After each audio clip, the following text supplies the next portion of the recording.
Guys सकेसम्म Chandragiri hills चाहिँ trekking गरेर जान्छु भनेर चाहिँ कोही पनि नआउनु होला। मेरो भनाइ भनेको यति रहेको छ, किनकि म कस्तो बाटोबाट आएको छु भन्ने कुरा मलाई मात्र थाहा छ गाइज। अब हेर्दै जानु न, यस्तो छ बाटो।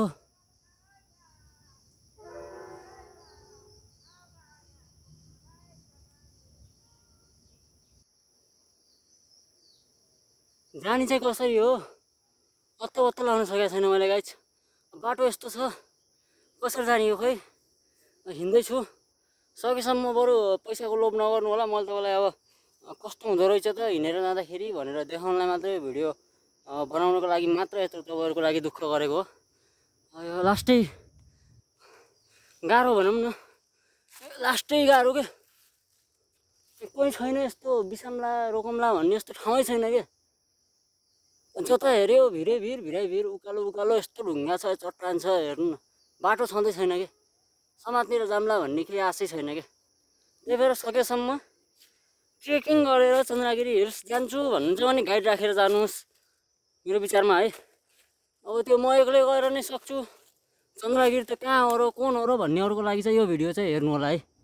यो भिडियो चाहिँ एकदम राम्ररी हेर्नु होला, अनि मात्र सोच्नु होला कि चन्द्रगिरी जान त जाने तर कहाँबाट जाने भन्ने कुरो। गाइस मैले अब मलाई बाटो त अब बेस्ट रुट मैले सोधेको भनेको बेस्ट रुट भनेको यही हो है। अर्को पनि छ बाटो र होइन, हेर्नु न यस्तो छ क्या। कसरी पुग्ने हो माथि, बेस्ट रुट कुन हो भनेर मैले सोद्धाखेरि चाहिँ मलाई यही हो भनेर भन्नुभएको थियो। यहाँ तल चाहिँ होइन, म चाहिँ सक्छु कि भनेर कोसिस गर्दैछु होइन। कहाँ हो कहाँ हो, केवल गाडीमा जाने मान्छे हल्ला गर्दै मस्त आरामले जाँदैछन्। हामी यो हिँडेर जाम त भन्ने सोचेर जाने मान्छेलाई चाहिँ यस्तो आपत। हेर्नु नयाँ कसको एटिएम कार्ड पनि भेटाएँ। के भेटिन्छ के भेटिन्छ क्या यता त यार। विशाल पाटीदार गरे, जसको पनि के गर्ने है।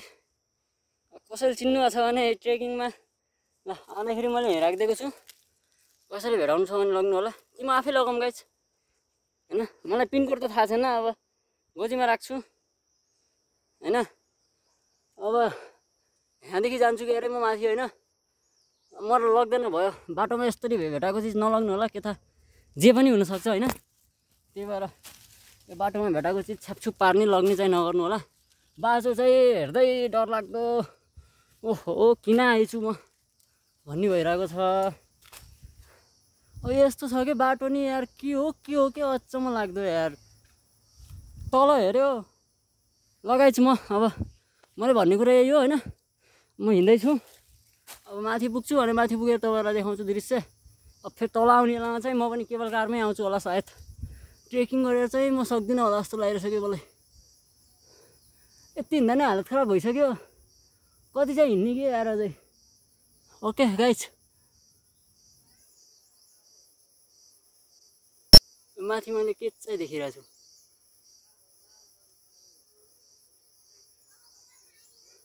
उताको बाटो जान्नु, म यताको बाटो जान्छु। Okay guys bye, thank you for watching. माथि गएर देखाउने कोसिस गर्छु, हेरौँ अझै भाग्यले साथ दियो कहाँसम्म पुगिन सकिन्छ।